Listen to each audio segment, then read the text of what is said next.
বহুত দিনৰ অপেক্ষাৰ পিছত ফাইনেলি আহি পালে বিয়াখন। গতিকে ধেমাজিলৈ যাবলৈ বুলি এয়া পেকিং পৰ্ব চলি আছে। পাটৰ কাপোৰ, গহনা চব ধুনীয়াকৈ পেকিং কৰি লৈছোঁ, লগতে কিছুমান মেকআপৰ বস্তু।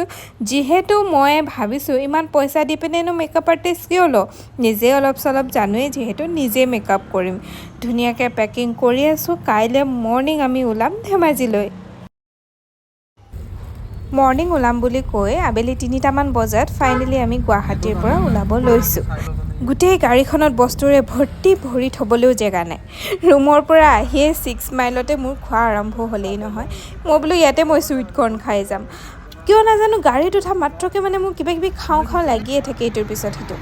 তাৰপিছত আহি পালোঁ সীতা জখলা। ইয়াতনো চাহ একাপ নোখোৱাকৈ কেনেকৈ যাওঁ। মই যেতিয়াই নিজৰ গাড়ী লৈ ঘৰলৈ অহা যোৱা কৰোঁ, ইয়াত সোমাই চাহ লগতে চেল ৰুটি খাওঁৱেই। কিন্তু আজি মোৰ দুৰ্ভাগ্য, মোৰ চেল ৰুটিটো বেয়া আছিল, মানে নিসিজিলে। সেইকাৰণে ভাবিলোঁ নোখোৱাকৈতো যাব নোৱাৰোঁ। বেলেগ এখন দোকানলৈ গৈ আকৌ তাতো চেল ৰুটি খালোঁ। এইবাৰটো টেষ্টি আছিল, ধুনীয়াকৈ সিজিছেও। মই আগতীয়াকৈ কৈ দিছোঁ দাদা বোলো ভালকৈ সিজাই দিব দেই।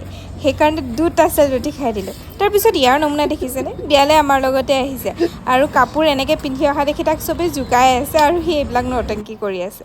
আহি পালোঁ আমি তেজপুৰত যিহেতু আমাৰ পেহীৰ ছোৱালী স্বপ্নাবা থাকে। স্বপ্নাবাৰ নতুনকৈ বেবী হৈছে, তাক চাই যাওঁ বুলি সোমালোঁ। সি শুয়ে থাকিলে। কেঁচুৱাবিলাকে বাৰু এনেও 22 ঘণ্টা 20 ঘণ্টামান শুৱে, সেইকাৰণে তাক জগাই অকণমান চকুটো মেলাওঁ আকৌ শুই যায়। তাৰ লগত অকণমান ধুনীয়াকৈ খেলিলোঁ। মামী কোচত উঠিলে।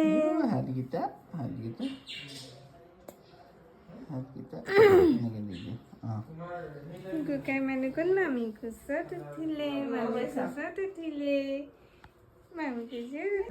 তাৰ লগত অকণমান সময় খেলি এয়া খাবলৈ বহিছোঁ। নাখাওঁ বুলি ইমান কৈছোঁ, বোলো অকল চাহ একাপেই হ'ব। নাই নুশুনে, ৰুটি চুটি বনাই ধুনীয়াকৈ দিলে। আৰু দেখিছেনে চৰাই কেইজনীমান আছে ইয়াতে, ইমান কিউট এজনী ব্লু কালাৰ চৰাই। ইহঁতকো অকণমান ধেমালি কৰিলোঁ ইহঁতৰ লগত, ভিডিঅ' অকণমান কৰিলোঁ। পলাইছে আকৌ এইটো টিককৈ। তাৰপিছত পটাপট খাই পিনে যাবগৈ লাগিব, যিহেতু 8:30 ইয়াতে বাজিলে আৰু বহুত দূৰ বাট।